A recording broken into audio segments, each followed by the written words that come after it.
أعوذ بالله السميع العليم من الشيطان الرجيم بسم الله الرحمن الرحيم السلام عليكم ورحمة الله وبركاته الحمد لله والصلاة والسلام على رسول الله لا نبي بعد رب اشرح لي صدري ويسر لي أمري واحلل عقدة من لساني يفقهوا قولي ربنا زدنا علما وارزقنا فهما اللهم إنك عفو تحب العفو فاعف عنا يا كريم. Jamaah salat Isya dan Tarawih rahimahullah. Alhamdulillah pada malam hari ini kita telah memasuki malam yang ke-16 ya, dari bulan Ramadan kita di tahun 1444 Hijriah ini.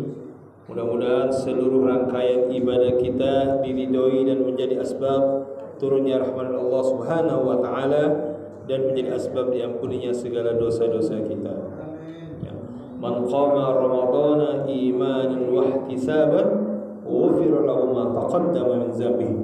Barang siapa yang menghidupkan malam pada bulan Ramadan dengan iman dan ihtisab dengan penuh harap, maka Allah akan ampuni segala dosa-dosanya yang telah lalu. Jamaah rahimakumullah, pada kesempatan malam hari ini kita akan mengupas satu ayat ya, dan berkaitan dengan fenomena kekinian ya, dan ya ada di anak-anak sekalian ya. A'udzubillahi samil alim minasyaitonir rajim. Bismillahirrahmanirrahim. Wa qadaina ila bani Israila fil kitabi latufsidunna fil ardi marrataini wa la ta'alunna 'uluwan kabira.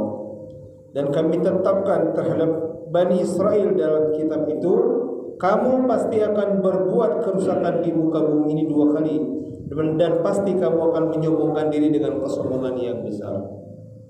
Hadirin jamaah rahimakumullah, akhir-akhir ini ya viral di media sosial, di TikTok, di YouTube dan di media-media sosial lainnya tentang bagaimana kondisi kekinian yang terjadi di Palestina ya, ketika jamaah umat Islam sedang beriktikaf di Masjidil Aqsa diserbu oleh tentara Israel dengan penuh kesombongan ya, dengan penuh kesombongan mereka menembakkan senjatanya menyerang umat Islam yang sedang beriktikaf di dalam masjid, padahal sudah menjadi sebuah aturan umum ya, dilarang merusak tempat ibadah. Di sini kita lihat standar ganda yang dilakukan oleh para Israel ya, kaum Zionis khususnya terhadap umat Islam. Mereka menggaung-gaungkan hak asasi manusia, tapi ternyata faktanya mereka bertindak semena-mena terhadap umat Islam, karena mereka saat ini sedang berkuasa di Israel. Tentunya bangsa Palestina berhak untuk menuntut kemerdekaannya. Oleh karena itu, tentunya kita sangat mendukung sikap pemerintah ya, ketika tidak menjalin hubungan diplomatik dengan pemerintah Israel. Kenapa? Karena secara konstitusional itu pemerintah dalam undang-undang menentang segala bentuk penjajahan di muka bumi. Nah, ini gambaran bagaimana ya Al-Qur'an pun 14 abad yang lalu telah menggambarkan bahwasanya Bani Israel itu ketika mereka berkuasa, la tufsidunna fil ardi marratain. Mereka kalian pasti akan merusak di muka bumi dua kali.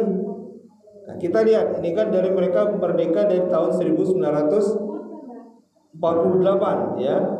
Udah hampir 100 tahun, di 24 tahun lagi itu pas 1 tahun kemerdekaan daripada Israel ya, ataupun penjajahan tanah Palestina oleh kaum Bani Israel, oleh kaum Yahudi.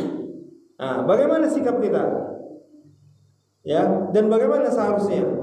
Kalau kita baca Al-Qur'an kan muncul pertanyaan. Kaum ataupun bani yang seperti kaum Lut ya, kaum Ad, kaum Samud, itu rata-rata mereka sekarang sudah tidak ada lagi di muka bumi.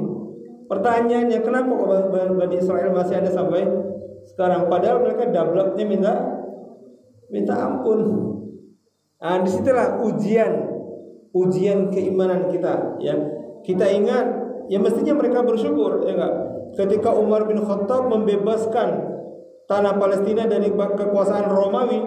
Kenapa? Ketika Nabi Muhammad diutus, ya, itu Palestina, Masjid Al-Aqsa itu dikuasai oleh Romawi.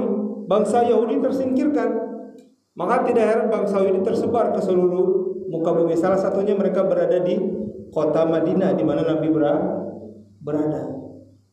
Bahkan di sana di Madinah mereka mengobok-obok, ya enggak, bermain-main dengan hukum Taurat. Maka kata Nabi, la tusaddiqu kana yahudiyan yaqra'u, ada dalam sebuah hadis, kana yahudiyan yaqra'u Taurat bil Ibraniyah wa yutarjimunha bil yaqra'unha bil Arabiyyah lil muslimin. Suatu ketika sekelompok ataupun tokoh daripada Yahudi membacakan Taurat yang berbahasa Ibrani, kemudian diterjemahkan ke dalam bahasa Arab kepada umat Islam di kota Madinah. Apa kata Nabi? La tusaddiqu ahlul kitab wa la tukadzibuhum, walakin qulu amanna billahi wa ma unzilal ayat. Jangan dibenarkan dan jangan disalahkan apa yang disampaikan para ahli kitab, yaitu bangsa Yahudi dan Nasrani, ya. Tapi katakanlah qulu amanna billahi wa ma unzila ilaina, kami beriman kepada Allah dan kami beriman kepada apa yang telah Allah turunkan kepada siapa? Kepada Nabi Muhammad, kepada Musa, kepada Isa, dan kami termasuk orang-orang yang berserah diri kepada Allah Subhanahu wa taala. Al-Baqarah ayat 120. Nah, inilah gambaran, ya. Maka jangan heran kalau sampai sekarang bangsa Yahudi, kaum umat Yahudi, khususnya Bani Israel, dableknya minta ampun itu sudah terjadi dari sejak zaman Nabi, ya, dari zaman dulu sampai dengan sekarang. Nah, bagaimana sikap kita? Tentunya kita terus mendoakan, ya, mendoakan sesama umat Islam agar diberikan kesabaran dan kekuatan, dan tentunya dukungan kita dengan tidak menjalin hubungan diplomatik dengan bangsa Israel ataupun negara Israel. Ya, mudah-mudahan ini memberikan gambaran bagi bapak-bapak, ya. Ini bisa dibaca di surah Al-Isra ayat 4 tentang bagaimana karakter umat Yahudi ketika mereka menguasai di suatu wilayah, mereka akan melakukan kerusakan di muka bumi. Dan buktinya sekarang kita membuktikan ayat ini. Ya, mereka berbuat semena-mena. Nah, di sini perlu kita kesabaran dan saling mendoakan sesama umat, khususnya pada bulan Ramadan. Allahumma ansur Islam wal muslimin, khususan di Palestina. Demikian gambaran, mudah-mudahan menambah keimanan kita, kecintaan kita, kepedulian kita terhadap sesama umat Islam. Assalamualaikum warahmatullahi